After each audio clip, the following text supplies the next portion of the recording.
네, 오늘은 출애굽기 6번째 시간 집 잃은 자만이 얻는 집이라는 제목으로 말씀을 전하도록 하겠습니다. 요즘 제가 비트코인이 되게 유행을 하더라고요. 그래서 가상화폐죠. 그러니까 가상화폐, 이게 되게 재밌는 현상이라고 제가 생각했던 게 뭐냐면은 원래 우리가 가치가 있으려면은 어떤 현물이 있어야 되지 않습니까? 그게 있어야지 이제 가치가 있는 거죠. 근데 비트코인 같은 경우에는 사람들이 합의로 이게 가치 있다라고 했을 때 가치가 생긴 거예요. 그러니까 우리가 지금 돈을 쓰지 않습니까? 돈도 원래는 금이 그 보증이었어요. 그러니까 금이 있는 만큼 돈을 찍어내고 금 보유량, 국가의 금 보유량이 곧 화폐의 소지량이었거든요. 근데 어느 순간 이 발표를 했습니다. 그러니까 이제 이 돈 자체의 가치가 있다라고 발표를 했어요. 그래서 기축통화가 우리 달러잖아요. 전 세계 기축통화가 이제 달러인데 이제 달러를 찍어내잖아요. 그러면 여러분들 생각해보세요. 객관적으로는 그냥 종이에 특수하게 인쇄를 한 거예요. 인쇄한 건데 사람들이 모두가 합의를 해요. 그거 가치다라고 합의를 합니다. 그러는 순간 어떻게 되는 거예요? 그것 때문에 사람들이 합의한 그 달러 때문에 한 국가 경제가 흔들리기도 하고 많은 사람들이 뭐 길바닥에 내앉기도 하고 아니면 어떤 사람들은 큰 부자가 되기도 하고 뭐 그런 일들이 벌어집니다. 그러니까 비트코인도 우리가 그런 형태의 화폐 탄생을 가장 노골적으로 저희들이 보고 있는 세대일지도 몰라요. 그러니까 비트코인은 뭐냐면은 그냥 암호화된, 그러니까 온라인상에서 이루어지고 있는 그냥 암호화된 그냥 화폐라고 부르는 거죠. 코인이라고 그냥 부른 거예요. 그거를 만약에 무슨 우리가 뭐 카카오페이 뭐 이런 식으로 불렀으면은 사람들이 얼마만큼 동의를 했을지 모르겠지만은 코인이라는 거를 개발자가 그냥 코인이라고 부른 겁니다. 근데 사람들이 거기에 합의를 다 해버린 거예요. 이거 가치야 라고. 그렇게 했을 때 그게 진짜 가치가 돼버리는 거예요. 그러니까 사람의 어떤 창조성이라고 해야 됩니까? 그런 것에 제가 놀라기도 하면서 사람들이 또 다른 한편으로는 좀 두렵기도 했어요. 그런 창조성들이 엇나갈 때. 그리고 또 한 가지 제가 더 생각을 한 것은 확실히 이 땅의 신은 지금 이 세계를 다스리고 있는 신은 돈이 확실하구나라는 생각도 또 한번 해봤습니다. 특히 우리나라에서 이게 들어오면서 비트코인이 들어오면서 많은 사람들이 엄청나게 부자가 되고 막 그 비트코인이 막 하루가 다르게 막 치솟고 내려앉고 막 이렇게 하지 않습니까? 그러니까 그게 초단위라면서요. 초단위로 확 올랐다가 내려왔다가 막 이런 그런 급박한 그런 그래프를 그리고 있는데 거기에 많은 사람들이 동참해서 어떻게든 한탕 20대의 참여율이 그렇게 높다라고 합니다. 주식과는 다르게. 그런 한탕을 하려고 이렇게 많은 사람들이 이렇게 동참하는 걸 보면서 이 화폐 탄생, 새로운 화폐 탄생을 지켜보고 또 거기에 반응하는 사람들이 어떤 반응들 이런 것들을 보면서 확실히 이 세계의 신은 돈이 맞구나라는 좀 확신 아닌 확신을 좀 가지게 되는 시기였는데요. 여러분들, 그렇다면은, 이렇게 돈이 신이 되어서 살아가는 이 세대가 있으면은, 제가 생각했을 때 이게 바로 애굽인 것 같아요. 애굽의 신은 바로였습니다. 바로였어요. 그러나 그 바로는 쇠퇴하고, 쇠락하고, 지금은 그냥 뼈 조각밖에 안 남았겠죠. 근데, 그 자리를 항상 무엇인가가 대신하고 있어요. 항상 무엇인가가 대신을 하고 있습니다. 그리고 현 시대는 그 바로의 자리를 확실하게 돈이 꿰찬 것 같아요. 그리고 여러분들이 아시다시피 제가 앞에서도 말씀드렸지만은 그렇게 어떻게 힘을 가질 수 있는가라고 했을 때는 그게 진짜로 힘이 있어서가 아니라 사람들이 그걸 합의해주고 거기에 지지를 보내줬기 때문이에요. 여러분들 죄라는 것이 무엇일까요? 죄의 세력이 어떻게 이 땅을 지배할 수가 있겠습니까? 그리스도가 그거를 밟았다라고 했잖아요. 배너머리를 이미 십자가에서 그 전쟁은 끝났단 말이에요. 승리가가 울려 퍼졌단 말입니다. 가장 천하고 비천한 십자가에서 죄의 세력이 완전히 밟혔단 말이에요. 그리스도의 부활과 함께 그건 더 이상 발붙일 곳이 없습니다. 그런데 왜 여전히 죄 가운데서 사람들은 살아가게 될까요? 이유는 간단합니다. 하나님이 심판을 미루시고 계시기 때문이에요. 그리스도는 승리하셨지만은 그 승리를 바로 선포하지 않으시고 조금 미루셨어요. 그리고 그 미룬 그 사이에 많은 사람들은 여전히 죄에 대해서 환호를 보내고 애굽 왕에 대해서 환호를 보내고 거기에 지지를 보내고 있는 겁니다. 모든 사람들이 하나님을 경외하는 삶을 산다라고 생각해 보세요. 죄가 통용이 될까요? 그렇지 않아요. 그러나 많은 사람들은 하나님을 경외하는 삶보다 역시 자기가 주인이 되어서 사는 그 삶을 더 선호합니다. 야급강식의 더 높이 오르려는 그 삶의 태도를 더 선호해요. 그런 사람들이 모이면은 무엇을 지지할까요? 마이클 잭슨의 아주 특별한 탤런트 때문에 유명해졌지만은 그가 정말로 마이클 잭슨일 수 있었던 것은 그 사람들이 그 수많은 전 세계의 팬들이 마이클 잭슨을 마이클 잭슨으로 만들어준 거예요. 여러분 싸이월드 아시죠? 페이스북보다 훨씬 앞선 소셜 네트워크 체계를 싸이월드에서 먼저 만들었었습니다. 한국에서 먼저 만들었었죠. 근데 그게 어때요? 한국에서 엄청나게 붐이 일어났었단 말이에요. 붐이 일어났었어요. 근데 어떻습니까? 그게 미니홈피 이제는 사라졌죠. 시대에 뒤떨어졌다는 겁니다.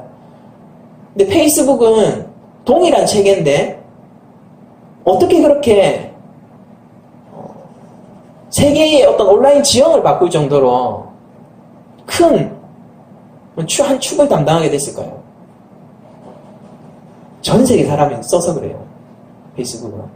싸이월드는 한국 사람들만 썼지만은 페이스북은 전 세계 사람이 썼잖아요.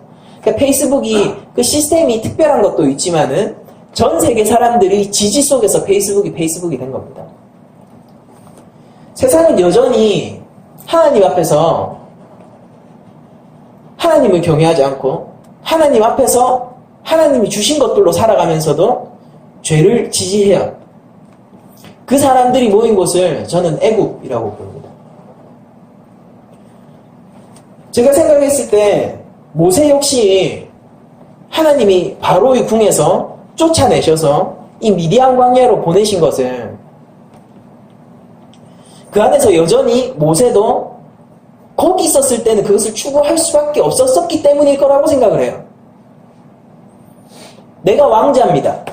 나에게는 여전히 누릴 것들이 있고 내가 마음만 먹으면은 거기서 권력을 사용하고 거기에서 좋은 것들로 먹고 입으면서 여전히 타협하고 그냥 난 히브리 사람이야 라고 얘기를 하지만은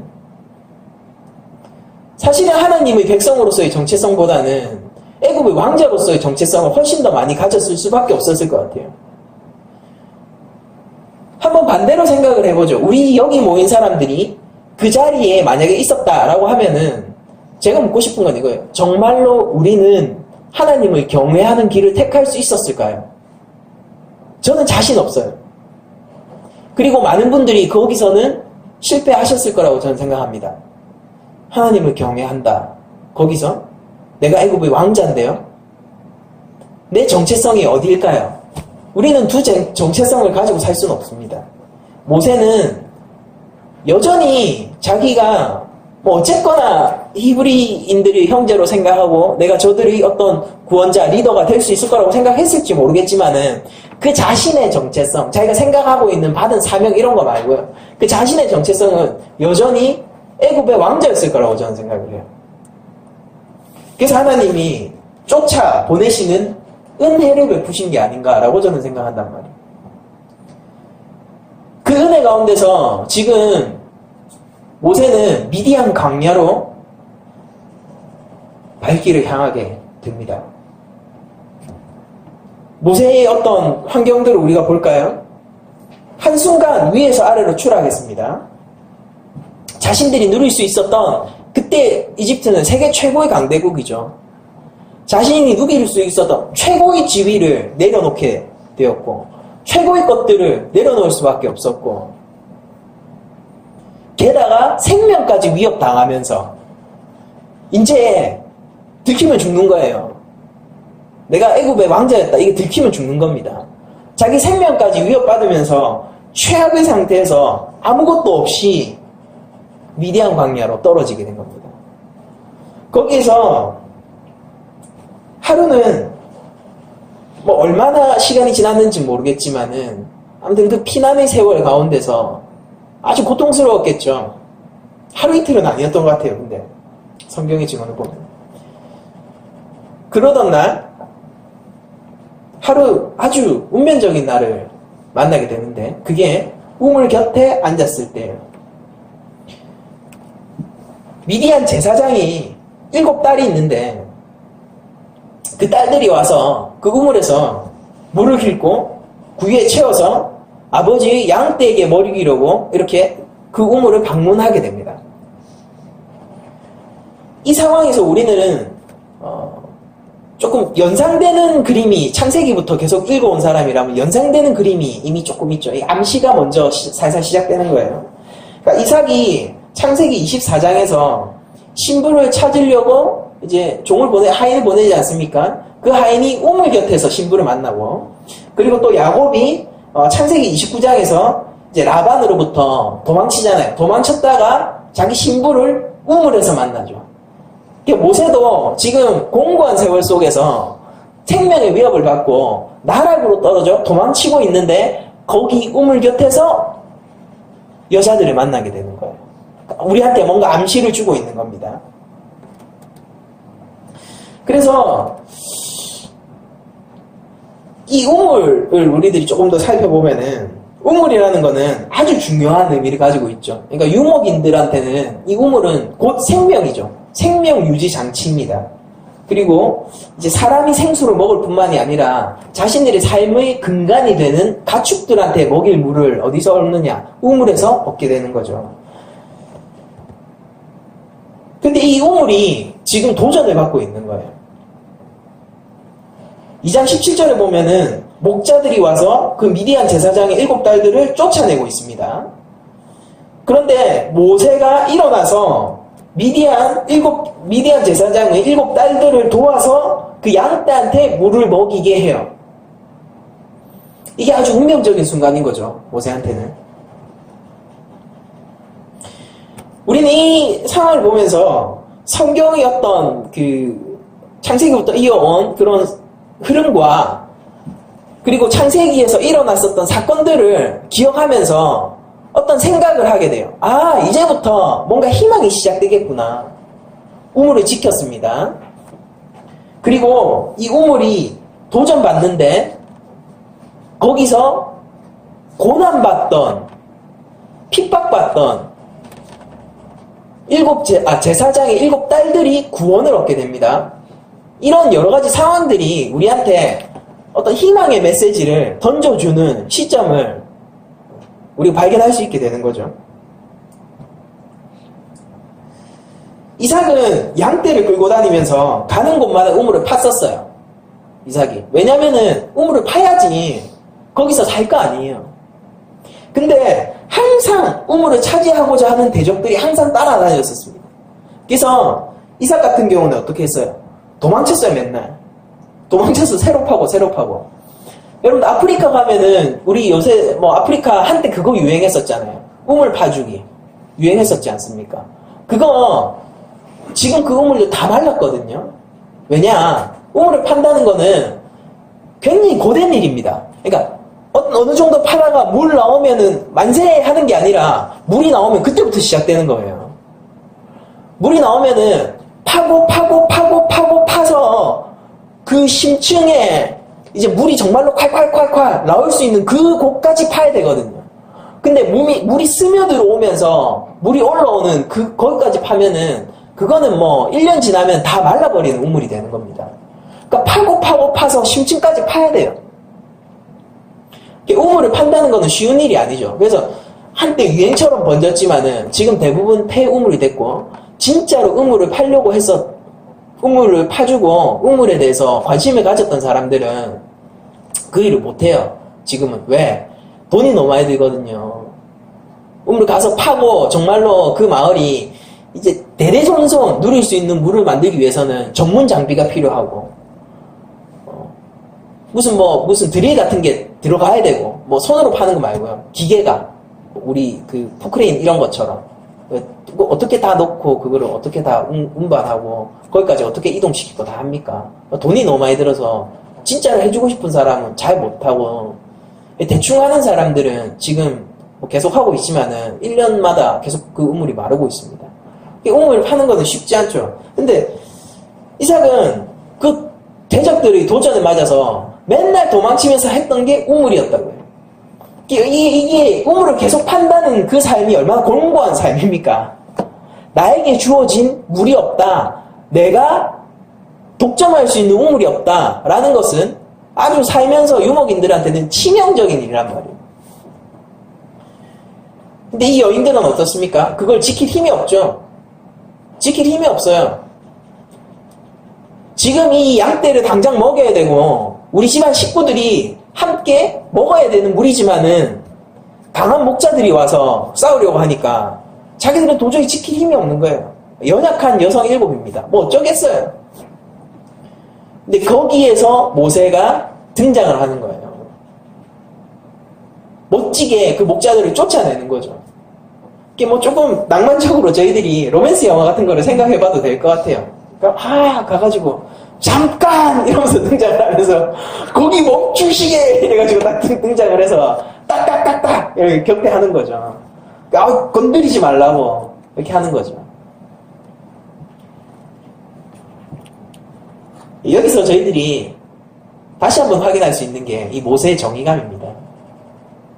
모세는 애굽에 있을 때도 정의로웠고 공의를 추구했고 미디안 광야에 와서도 여전히 정의로운 사람이었어요. 근데 오늘 결과가 어떤지를 한번 보자고요. 애굽에서 자기가 정의감을 발휘했을 때는 자기가 어떻게 됐습니까? 살인자가 됐어요. 애굽에서 정의감을 발휘했을 때는 어떻게 됐습니까? 목숨의 위협을 자기가 도리어 받게 됐다고. 그런데 지금 이 미디안 광야에서는 동일한 모세의 성품이 나오는데 이 결과가 어떻게 됐습니까? 그가 약한 자들, 핍박받는 자들의 구원자로 서게 됐단 말이에요. 이 차이가 어디에 있을까요?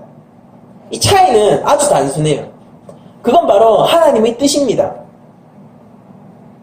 하나님은 동일한 그 정의감을 가진 그 모세를 동일히 정의롭게 변화시키고 계신데 애굽에 있었을 때는 아직 하나님의 때도 아니었고 하나님의 방법도 아니었어요.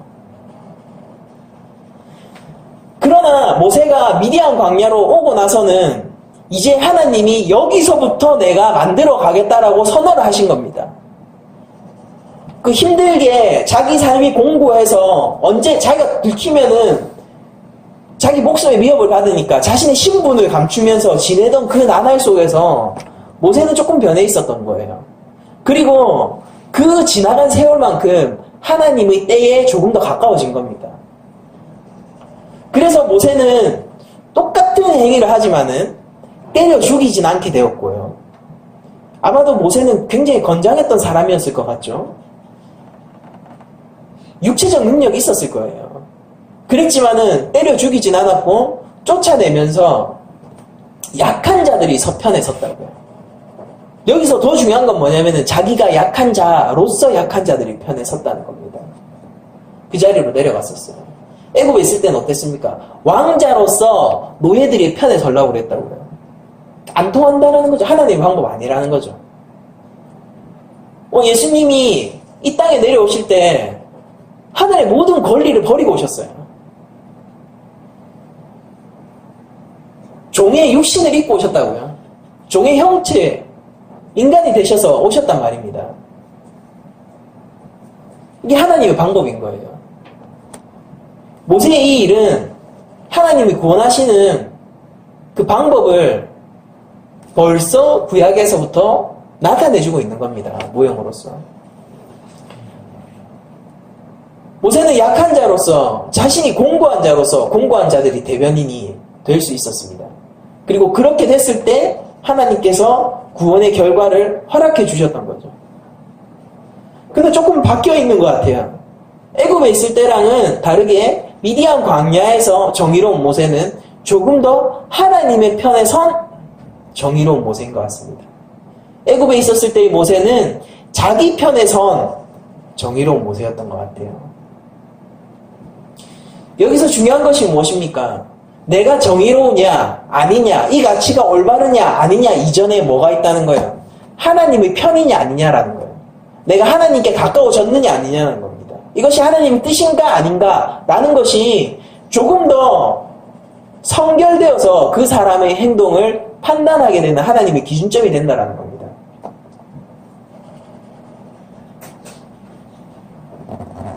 여러분들 이제 조금 바뀐 모세, 조금 더 하나님의 때에 가까워지고 있고 하나님의 손길에 의해서 조금 더 다듬어지고 있는 모세는 여전히 그 정의로운 성품을 잃지 않았지만은 이제 열매를 맺는 사역을 하나둘씩 하게 되는 거예요. 그래서 이 생명의 보고와도 같은 우물을 지켜내고 여인들의 양떼를 보호해주게 됩니다. 그러니까 뭐 감사합니다 하고 갔겠죠. 감사합니다 하고 가니까 이제 미래의 장인이 될 루엘, 그리고 7 이 딸들의 아버지인 제사장 루엘이 너희가 오늘 이렇게 빨리 돌아오게 됐어? 라고 얘기를 합니다. 그러니까 항상 시비가 있었던 것 같죠. 항상 가면은 물기로 오는 게 쉽지 않았었던 일 같아요. 항상 핍박받으면서 물 조금 한 번 포오면은 시비 걸고, 한 번 포오면 시비 걸고, 이래서 항상 시간이 지체되고 늦었던 것 같습니다. 근데 너무 스무스하게 빨리 오니까 물어본 거예요. 야, 어떻게 이렇게 일찍 왔냐? 한편으로는 아버지가 가서 좀 사건 해결을 좀 해주시죠. 뭐 이런 마음도 들지만은 아무튼 어떻게 이렇게 일찍 왔냐? 뭐 이렇게 얘기를 하니까 이제 딸들이 얘기를 하는 거예요. 한 애굽 사람이 우리를 목자 손에서 지키고 건져내고, 이 건져내다라는 게 여러분들 잘 보세요. 하나님이 구원을 행하실 때 아주 빈번하게 사용하시는 그 단어거든요. 건져내다. 구원자 모세가 이제 탄생을 하는 거죠. 이 자리에서. 우리를 목자들의 손에서 건져내고 우리를 위하여 물을 길어 양떼에게 먹였나이다 라고 얘기를 합니다. 여기서 우리들이 조금 더 주목해봐야 될 거는 뭐냐면은 이 모세를 가리켜서 뭐라고 설명을 하고 있냐면은 애굽 사람이라고 설명을 하고 있는 거예요. 애굽 사람이라고. 모세가 여러분들 6절에 보면은 출생할 때 어떻게 나왔습니까? 바로의 공주가 딱 보면은 이렇게 얘기를 해요. 아, 히브리 사람의 아기로구나 이렇게 얘기해요. 그러니까 누가 봐도 히브리인인 거예요. 그때 봤을 때는. 모세는 태어나기를 뭘로 태어났습니까? 히브리인으로 태어났어요. 그런데 자라면서도 스스로 히브리인을 형제로 여겼죠. 그러니까 자기 정체성은 뭐예요? 히브리인이다 라고 생각을 하면서 자랐던 거예요. 자라면서도 장성할 때까지.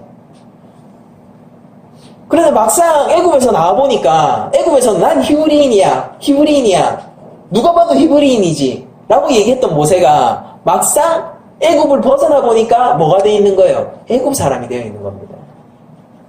분명히 모세는 뭐 애굽식의 옷을 입었던지 애굽식으로 얘기를 했을 거고 애굽식으로 행동을 했을 거예요. 그러니까 제가 여기 와서 뭐 이런 제스처를 취하잖아요. 잘 모르겠어요. 뭐 이렇게 하면서 하면은 누가 봐도 미국에서 온 사람이잖아요. 한국말 한다라고 한국 사람이 아니라 저쪽으로 가면 돼요? 뭐 이렇게 하면은 뭐 이러면서 저쪽이요? 뭐 이렇게 얘기하면은 야, 저 뭐 어디서 오셨어요? 바로 물어볼 거 아니에요. 아, 영어권에서 왔겠구나. 제가 일본에서 잠깐 일을 한 적이 있는데 일본에 있으면은 중국 사람들은 무조건 티가 납니다. 왜냐면 말을 하는 걸 들어보면 알아요. 무슨 말인지 잘 모르겠어요. 억양이 중국어 억양이에요. 일본 말은 되게 딱딱하잖아요. 받침도 없고.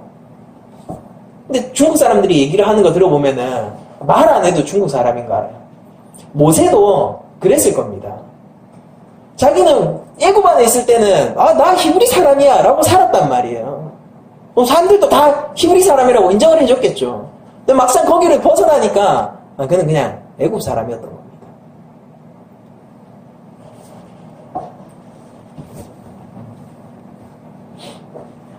모세는 어느 나라 사람인 거예요? 히브리 사람입니까? 애굽 사람입니까? 애굽 사람인 거예요. 자기가 어떻게 자신하든지 간에 객관적인 판단으로 그는 애굽 사람인 겁니다. 하나님이 왜 미디안 광야로 부르셨을까요? 애굽 사람이기를 원치 않으셨던 거예요. 히브리 사람이 히브리의 구원자가 되기를 원하셨던 겁니다. 내가 말로만 히브리 사람이다 라고 얘기를 해서 히브리 사람이 되는 것이 아니라 내가 먹는 것이 히브리 사람처럼 먹어야 하는 것이고 내가 말하는 것이 히브리 사람처럼 말해야 하는 것이고 내가 입는 것이 히브리 사람처럼 입어야 하는 것이고 내가 생각하는 것이 히브리 사람처럼 생각해야 되는 거고 내가 살아가는 태도가 히브리 사람처럼 살아가야지 그가 히브리 사람인 거예요.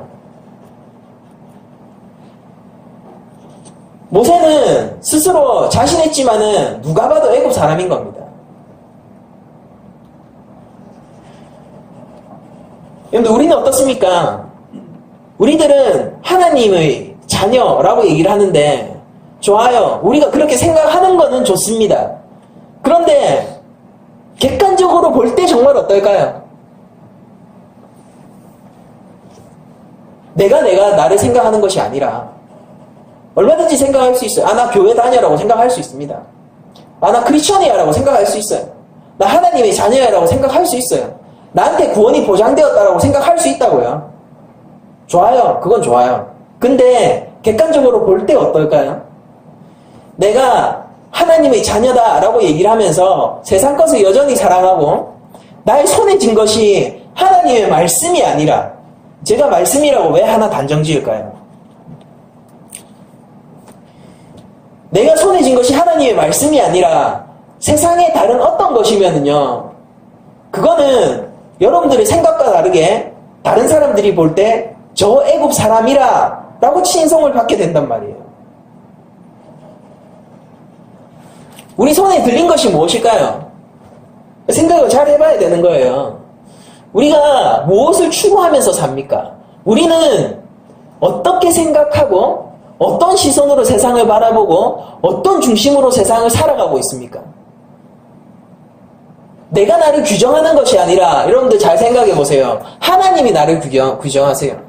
제가 내 손에 들린 것이 왜 말씀이 아니냐라고 얘기한 것은 하나님이 말씀하시는 그 규정을 말씀에서만 볼 수 있기 때문입니다. 여러분들 결국 어쩌든지 여러분들은 말씀에 관심을 가지셔야 돼요. 이거는 사족이지만은 여러분들 말씀에 관심을 가지셔야 합니다. 하나님이 이 땅 가운데서 완결된 계시로서 말씀을 주셨다고요. 66권의 이 성경을 완결해서 주셨다고요. 우리는 운이 좋게도 하나님의 은혜 아래서 하나님의 정황모호한 계획 아래서 이 66권이 완성된 시대를 살 수 있는 행운을 누리고 있다고요. 예수님이 예수님하고 같은 때 살았으면 얼마나 좋을까? 그런 생각하지 마세요. 더 행운의 시대에 우리들이 살고 있단 말이에요. 계시가 완결된 시점에서 우리들이 살고 있단 말입니다. 66권의 이 계시가. 하나님이 내가 너희들한테 얘기할 건 다 끝났어 이렇게 얘기를 하셨어요. 근데 하나님 음성 듣기가 어디서 음성을 들어야 됩니까? 하나님 음성 듣기? 묵상하면은 하나님 음성이 들립니까? 그래서 들어서 여러분들 들으셨으면은 그러면 그게 얼마나 갑니까? 일주일 가요? 한 달 가요? 그러면서 말씀이 몇 시예요? 하나님이 역사를 통해서 얘기하신 그 음성은 듣지 않고요. 기천년의 세월 동안에 역사를 통해서 말씀하신 그 말씀을 무시하면서 지금 당장 신비로서 얻는 그 말씀요? 전 그것을 믿지 않아요. 일시적인 거라고 봐요. 그래서 그렇게 받은 말씀이 우리의 삶 속에서 우리의 기준이 될 수 있냐라는 거예요. 제가 말씀드리고 싶은 거는. 이렇게 하나님의 말씀을 받았어요. 그래서 어쩌자고요? 우리 삶의 기준이 됩니까?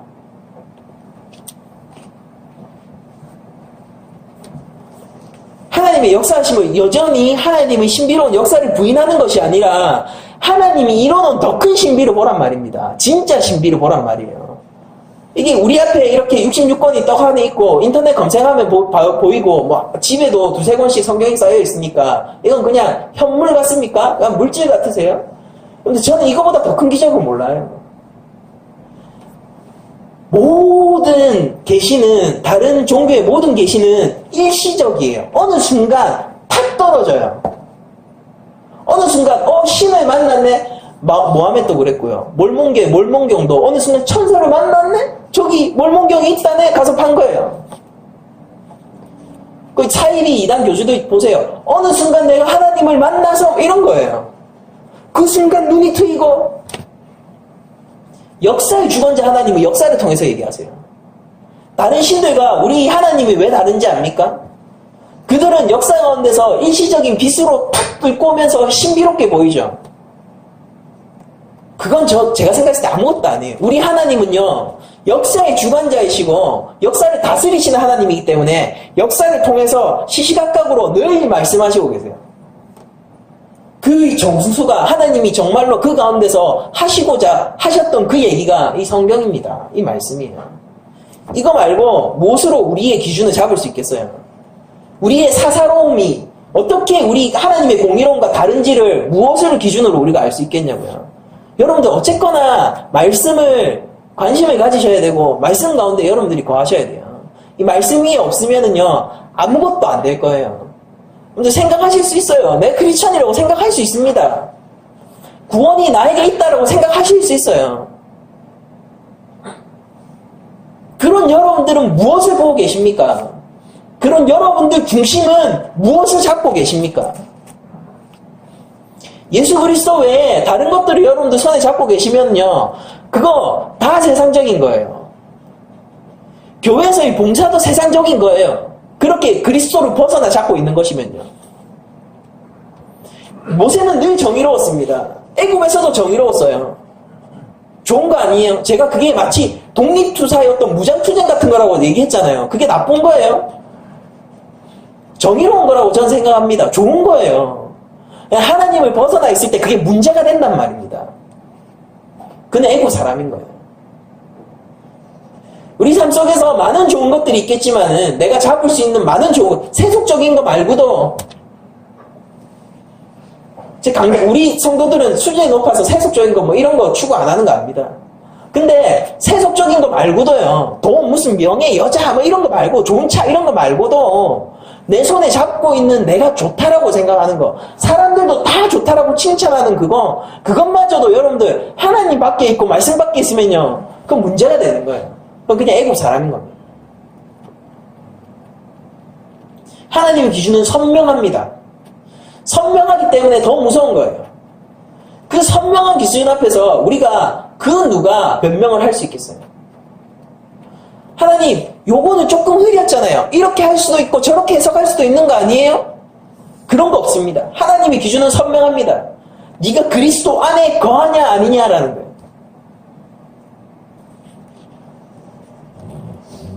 모든 것이 하나님의 주권 아래 있고 우리의 모든 삶이 그리스도에 매여 있을 터인데 만약 우리 손에 잡고 있는 것이 그리스도를 벗어난 어떤 것이면은 여러분들 그거 당장 손에서 놓으시길 바래요. 그게 여러분들한테 생명을 주지 않습니다.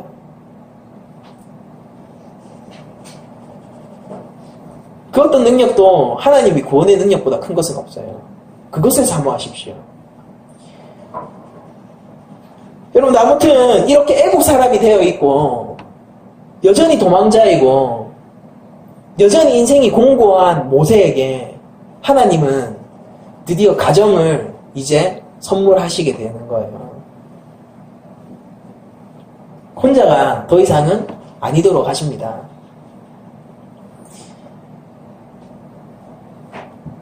(20절을) 보시면 아버지가 딸들에게 이르되 그 사람이 어디 있느냐 너희가 어찌하여 그 사람을 버려두고 왔느냐 그를 청하여 음식을 대접하라 하였더라. 모세가 그와 동거하기를 기뻐하며 그가 그의 딸 십보라를 모세에게 주었더니 라고 되어 있죠. 그러니까 이거 결혼을 했습니다. 십보라와. 그럼 한번 잘 생각을 해봅시다. 제가 뭐 이렇게 두서없이 얘기를 했지만은 이 흐름들을 한번 잘 생각해 보자고요.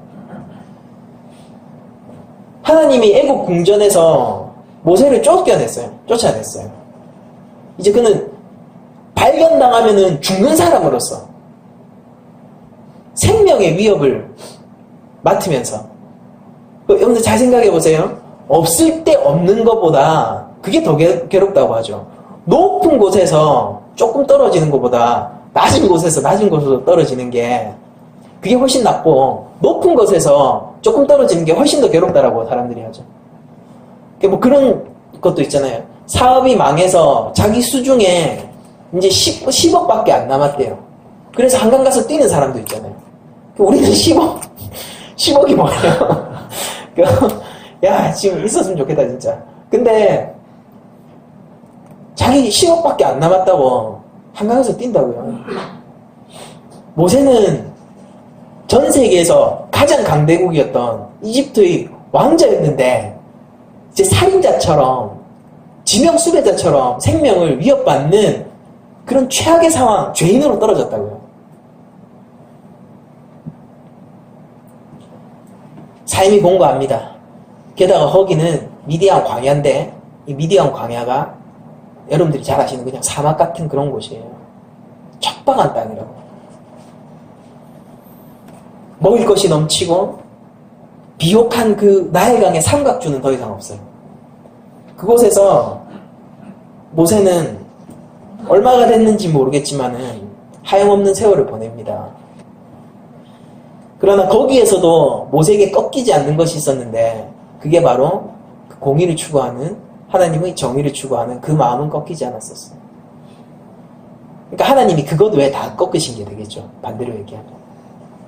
그렇게 하나님의 공의 외에 모든 것이 꺾였을 때 드디어 하나님은 그에게 편안한 안식처를 주세요.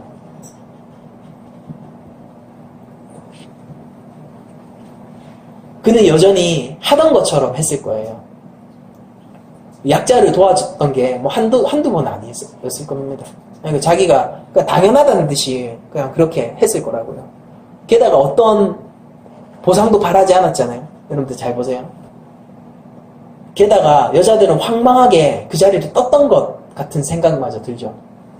야, 아버지가 얘기하잖아요. 야, 어떻게 그 사람한테 어떻게 식사 한번 대접하지 않고, 우리가 항상 그렇게 목자들한테 위협받고 물 한번 떠오려고 하면 한 세월 동안 떠왔어야 되는데, 이렇게 그들을 쫓아준 이렇게 감사한 분에게 어떻게 초대할 생각도 안 했냐? 뭐 이런 책망을 하지 않습니까?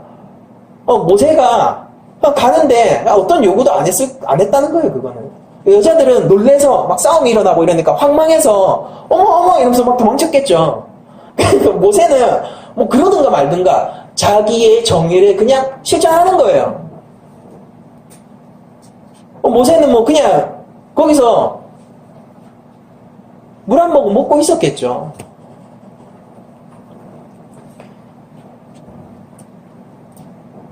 그랬던 모세. 이제 하나님의 그 공의 외에 아무것도 남지 않은 모세. 다른 것들은 자기가 잡으려고 해도 잡을 수 없었던 그 모세. 그 은혜 안에 있었던 모세. 그 모세에게 이제 하나님이 가정을 허락하시는 겁니다. 나그네였던 그에게 가정을 허락하시는 거예요. 그가 쉴 곳을 하나님이 드디어 마련하시는 겁니다. 그러니까 하나님은 모세한테 늘 쉴 곳을 마련해 주시고 싶었던 거예요. 근데 그게 애굽이어서는 안 됐던 겁니다. 하나님은 모세를 늘 따뜻한 품 안에 품어주고 싶었던 거예요. 근데 그게 애국에서는 안 됐던 거예요. 우리 삶도 그래요. 하나님이 우리의 삶을 항상 보존하시길 원합니다. 하나님이 우리의 삶을 늘 따뜻한 눈물 없는 그곳으로 인도하시길 원합니다. 그러나 그곳이 애국은 안 되는 거예요. 거긴 따뜻한 품이 아닌 겁니다. 거기는 가정이 아니에요. 좋아 보여도 거기에는 평안이 없는 곳이라고요. 그러니까 하나님이 참 평안이 있는 곳으로 모세를 끌어오시는데 그 끌어오는 세월이 녹록치 않다라는 겁니다. 이게 우리 믿음의 삶의 여정과 동일하게 닮아 있는 거예요. 우리가 살아가면서 녹록지 않죠? 우리 살아가면서 예수 그리스도를 구주로 고백하는 게 뭐 쪽팔리는 일이기도 해요. 요즘 같은 최첨단의 시대에 말입니다. 예? 하나님이 있다라고 얘기하는 거는 조금 무식한 얘기이기도 하단 말이에요. 녹록지 않잖아요. 근데 그 세월 가운데서 우리가 모든 것을 버릴 수밖에 없고, 여러분들은 버리라고 얘기도 안 할게요. 하나님이 꺾으실 거예요. 걱정하지 마십시오. 꺾어져 가면서 거기 가운데서 꺾이면 순종하고 그냥 꺾였구나 감사합니다 하고, 하나님 내 손에 쥐고 있는 게 또 이거 있는데 내 힘으로 못 놓겠어요. 하나님 살려주세요. 이러면 하나님이 또 놓을 수밖에 없는 자리로 끌고 가시겠죠. 미디안 광야로 끌려가면은 또 아멘하고 찬송하고 그러다 보면은 가정이 나온다고요. 쉼이 있는 그곳으로 하나님이 인도하신단 말입니다. 이 성도의 삶이 뭐 대단한 건 줄 아십니까? 이거면 끝입니다. 그래서 내가 하나님만 의지하게 될 때, 그래서 내가 그리스도 십자가 없이 설 수 없는 그때가 될 때, 여러분들은 성숙한 분량에 다다르게 될 거예요. 잘 보십시오. 22절에 보면은 그가 아들을 낳음에 모세가 그의 이름을 게르솜이라 하여 이르되 내가 타국에서 나그네가 되었음이라 하였더라 라고 얘기를 합니다. 자, 보통 이 구절을 해석을 할 때 지금 이 미디안 광야에 있는 자기의 신세를 한탄하면서 나그네라고 불렀다라고 얘기를 하는 걸로 제가 알고 있어요. 그러니까 대부분의 주석가들도 그렇게 해석을 하고 있어요. 그런데 제가 생각할 때는 이게 원래 원문으로 보면은 내가 타국에서 나그네였었다 이렇게 얘기하는 거거든요. 과거형으로 얘기를 해요. 그러니까 내가 타국에서 나그네였었다라고 얘기를 하고 있습니다.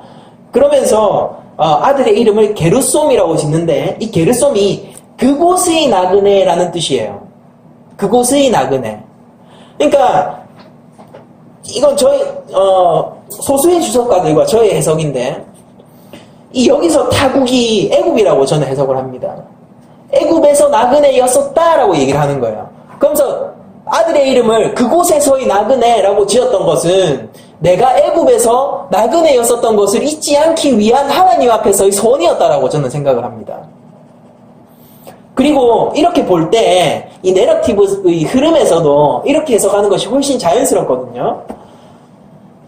이제 여기서부터 구원자가 탄생하기 시작하는 장면이란 말이에요.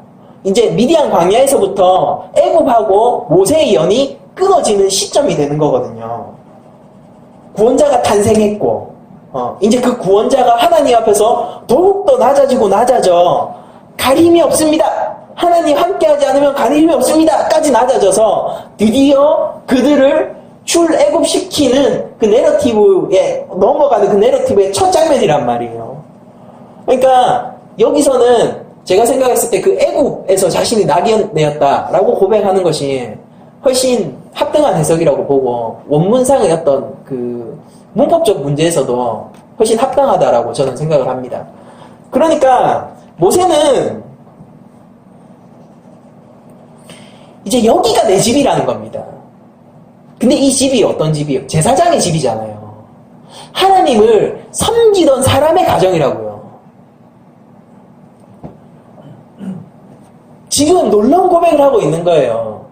모세는 내가 애굽의 왕자로서 거기 자기가 다 누렸다고요. 좋은 것들 다 누리던 그곳에서 내가 나그네였음을 고백하고 이제야 내가 내 집에 왔구나라고 고백을 한단 말이에요. 내가 히브리인이야 라고 얘기를 하지만은 누가 봐도 애굽 사람이었던 그는 애굽에서 있었을 때 그 자기의 세월을 나그네라고 표현한단 말입니다. 그럼 그의 진짜 집은 어디예요? 미디안 광야, 바로 하나님을 경외하는 이 가정이야말로 자기의 따뜻한 안식처가 된다라는 겁니다. 모세는 지금 이것을 통해서 믿음의 고백을 하고 아들의 이름을 그곳에서의 나그네라고 지음으로써 자신의 옛 처지를 잊지 않으려고 하고 있단 말입니다. 여러분들 오늘 설교 주제는 이거예요. 보세요. 집 잃은 자만이 얻는 집이잖아요. 여러분들 우리한테 본향이 있다라는 겁니다. 여러분들 여기서 집을 잃으셔야 된다라는 거예요. 그런데 이 땅에서 여러분들 뿌리 내리지 마세요. 여러분들 여기서 나그네로 사셔야 돼요. 애굽이죠. 여기가 애굽이라고요. 여기가 애굽. 우리가 발붙일 곳이 여기가 아니란 말입니다. 이 한 세월 살아가는 거, 이거 그냥 지나가는 거여야 돼요. 여러분들 여기서 노예가 돼버리면 어떡하는 거예요? 노예가 되는 순간 애굽이 정착민이 되는 겁니다.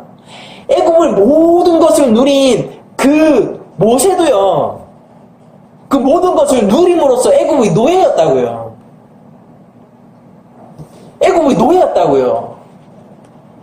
먼저 이스라엘의 출애굽에 앞서서 하나님은 모세에게 출애굽을 먼저 보여주신 거예요. 이거다. 봐라. 그들이 몸이 힘들어서 힘든 게 아니야. 이스라엘 백성들이 누릴 것을 누리지 못해서 힘든 게 아니야. 그들이 정말로 힘든 게 뭔지 아니? 거기선 하나님을 경외할 수가 없단다. 애굽 백성들이 뭘 원했을 것 같아요? 그들도 애굽의 귀족 같기를 원했을 거라고요. 그게 참 해방입니까 근데? 또 다른 형태의 애굽의 노예인 거예요. 애굽의 귀족, 특히 왕자였던 모세는 바라본 거예요. 거기서 이 허망한 거, 이 흘러갈 거, 나는 거기서 나그네였다. 거기서 내가 잡고 있을 거 하나도 없었다라고 얘기하는 겁니다. 거기서 내 손에 쥐고 있었던 거 하나도 없었다. 다 놓고 왔는데 나는 언제든지 떠났어도 됐다라고 고백을 하는 거예요. 거기는 내 머리를 누일 곳이 아니다라는 겁니다. 여러분들 예수님이 이 땅 가운데 머리 누일 곳이 없다라고 하셨어요. 여러분들 머리 누일 곳 있습니까? 예수님이 제자는 아니에요. 그러면은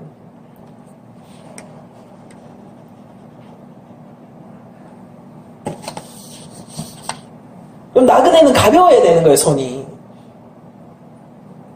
여러분들 내 손에 뭐가 없다라고 해서 손이 가벼운 게 아닙니다.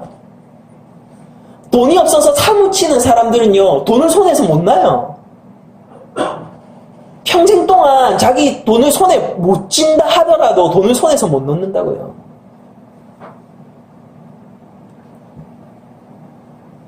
정말로 저는 봐요. 이 땅의 신은 정말로 돈이구나 본단 말이에요. 아주 세속적인 돈이에요. 게다가 그 형태도 본단 말이에요. 그래서 뭐 그거 다 너나 없이 가지려고 하는데 하나님을 위해서 그 돈을 쥐는 사람이 어딨냔 말입니다. 교회조차도 하나님을 위해서 그 돈을 쥐는 교회가 얼마나 있는지 한탄스럽기도 해요. 한편으로는. 우리 교회는 그랬으면 좋겠어요. 돈을 가진 사람은 돈을 가짐으로써 돈의 노예가 돼요. 돈이 없는 사람은 돈이 없어서 돈의 노예가 돼요. 돈이 사무친다 이거예요. 어떤 형태로든지 그건 노예의 삶입니다. 근데 우리는 나그네입니다. 이 땅 가운데서. 스쳐 지나가는 자예요. 잠시 머무는 자라고요. 나그네는 언제든지 떠날 준비가 되어 있는 자들입니다. 근데 여기 뿌리 내리면 언제 떠나시겠어요? 이 땅 가운데서 여러분들이 잡을 것이 많으면은 우리가 언제 떠나겠냐고요. 예수님이 내가 내일 갈게 라고 얘기하면은 혹시 그렇게 말할 사람은 없습니까? 한 일주일만 더 있다 오세요. 나 지금 유럽 여행 가기로 했는데 그것만 끝내고요. 하나님 우리 회사에 중요한 계약이 있는데 그거 끝나면 오세요. 이렇게 얘기할 사람 있습니까? 우리 교회가 지금 중요한 기로에 놓여 있는데 지금 요거 잘하면은 우리 교회가 팍 성장할 수 있는데 성장하고 나서 오세요. 그렇게 말할 사람이 있어요. 나그네 아닌 거죠. 누일 곳이 있는 겁니다. 여러분들이 돈을 가지셨으면은 감사함으로 쓰시면 되잖아요.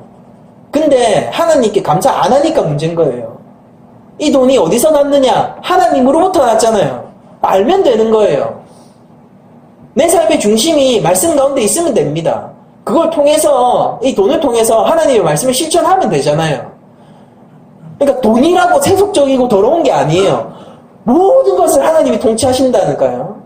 문제는 하나님이 없는 내 삶이 문제인 겁니다. 이 땅에 뿌리를 내리고 있고 여기가 본향인 내가 문제인 거예요. 애국 사람인 내가 문제인 겁니다. 그런 사람에게 하나님은 반드시 집을 잃게 하세요. 하나님이 자녀면은 이길 거라고요. 여러분들이 원하든 원치 않든 하나님이 잃게 하실 겁니다. 그때 여러분들 할렐루야 하십시오. 그때 우리들은 찬양을 하는 거예요. 사도행전의 비밀이 여기 있습니다. 하나님을 이름으로, 예수 그리스도의 이름을 전할 때 그 이름 때문에 박해받던 자들이 자기 몸이 얼만 다 죽어가면서도 그 도시에서 쫓겨날 때, 군사들이 피해서 도망할 때 그 한밤중에 그들이 모여서 하나님을 찬양하던 비밀이 여기 있는 거예요. 그들은 다 나그네였던 거예요. 그들이 기쁨의 근거가 여기서 환영받느냐 아니냐, 내가 얼만큼 전도를 했느냐 아니냐가 아니라 내가 그리스도의 고난에 동참하는 자가 되었구나, 그걸로 기뻐했다고요. 아, 내가 그리스도와 함께 있네, 아, 그리스도의 이름으로 이렇게 고난을 받네, 그리스도 예수님 자기 삶에서 손에 쥔 게 예수님밖에 없었단 말입니다. 그러니까 찬양이 나오는 거예요. 거기에 참 평안이 있고 그 하나님을 경외하는, 예수 그리스도를 믿는 길이에요. 그게 하나님을 경외하는 그 길에서 참 가정이 있었단 말입니다.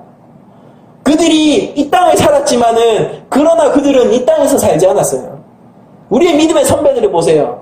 그들은 이 땅 가운데서 두 발을 꼿꼿하게 딛고 이 땅 가운데서 세상 사람들 남부럽지 않게 살았어요. 남부럽지 않게 살았다는 것은 존경을 받을 만한 삶을 살았다는 겁니다. 세상 사람들이 볼 때도. 그러나 그들은 그 존경받는 그 삶의 근거를 둔 게 아니라 예수 그리스도께 근거를 뒀다고요. 하나님을 경외하는 그 길을 자기의 근거로 삼았단 말입니다. 내가 거할 곳은 제사장의 집이니 그곳이 내 가정이요, 그곳에서 내가 머리를 누일 거라고 생각을 했단 말입니다. 우리의 삶이, 여러분들, 우리의 인생이 말입니다, 그 하나님을 경외하는 제사장의 집이 아니라 자꾸 애굽의 그 집을 그리워하면은 여러분들, 하나님께서 그 집을 잃게 하실 거예요. 그래서 참 집을 주실 겁니다. 선포고 선언이에요. 여러분들 나오세요, 이런 얘기도 안 할게요. 하나님이 하실 거예요. 여러분들이 하나님의 자녀면은 여러분들 마음속에서 불붙는 열정을 주실 거예요. 내가 그리스도를 위해서 살겠다, 이 복음이라면 내 생명을 걸어도 된다, 주실 거예요. 순종하고 아멘하고 나오시면 됩니다. 안 나오시면요, 하나님이 더 주실 거예요. 그때 순종하고 아멘하고 나오시면 돼요. 그래도 안 하면요, 치시면 돼요. 꺾으시면 돼요. 꺾일 때마다 여러분들 아멘 하시면 돼요. 여러분들, 여기 모인 여러분들한테 저는 그냥 이 시간 무슨 삶의 적용 없어요, 그런 거 하러 나온 거 아닙니다. 선언하러 나왔고 여러분들 앞에서 선포하러 나왔어요. 오늘만큼은 하나님의 자녀입니다. 여러분들은 하나님이 여러분들을 택정하셨다고요. 모세를 이스라엘의 리더로 택정하셨듯이 여러분들을 더 큰 하나님의 자녀로 이 시간 택정하셨단 말입니다. 그건 여러분들의 삶을 하나님이 이끄실 거예요. 쉴 수 없는 하나님이 여러분들의 삶을 끌고 갈 거예요. 여러분들 삶 속에서 일어나는 모든 일들을 선합니다. 여러분들 삶 속에서 일어나는 모든 일은 따뜻한 그 가정을 향해서, 그 집을 향해서 가는 길이에요. 이 땅에 발두지 마세요. 여러분들 괜찮아요. 다 흩어져 갈 거예요. 뿌리 내리고 있는 거 하나님이 뽑으시면 할렐루야 합시다. 우리가 내 손에 쥐고 있는 거 하나님이 팔을 끊으시면 할렐루야 합시다. 그렇게 예수 그리스도를 붙들고요, 하나님 그 말씀을 붙들고요, 내 안에 있는 하나님의 은혜 그것만을 붙들고 여러분들이 살아갈 때 감당할 수 없는 사람이 돼요. 세상이. 여러분들이 삶 속에 평안이 그때서야 온다고요. 그때서야 온다고요. 조건이 충족되어서가 아니에요. 하나님 가운데 있어야지 여러분들 평안한 겁니다. 하나님이 반드시 그렇게 만들어줄 거예요. 그리고 여러분들을 반드시 눈물도 고난도 없는 그 새하늘 새 땅으로 반드시 끌고 가실 거예요. 약속하셨습니다. 언약의 신실하신 하나님은 우리 삶 가운데서 여전히 작동하고 계시고 일하고 계시고 쉬지 않고 계세요. 그 성실하시고 선하신 하나님이 여러분들 한 분 한 분의 영혼을 붙들고, 여러분들이 혹 실패해도 괜찮아요. 그때마다 성령님이 말할 수 없는 탄식으로 여러분들과 함께 기도할 거고요.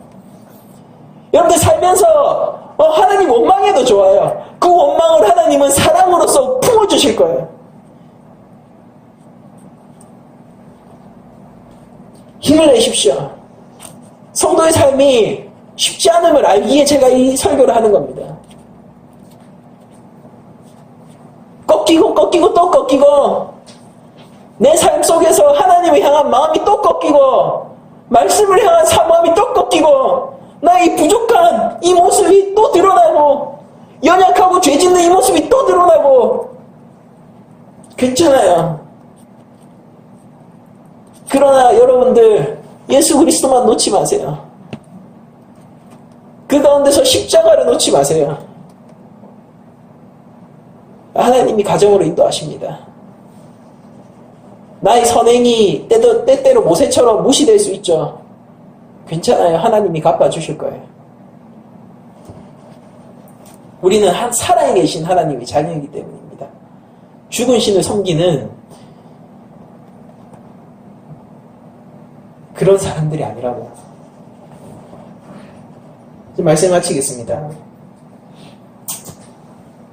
근데 모세는 애굽에 속한 자였고 누가 봐도 애굽 사람이었지만은 심지어 그 애굽의 왕자였지만은 더 이상 애굽인으로 있을 수 없었어요.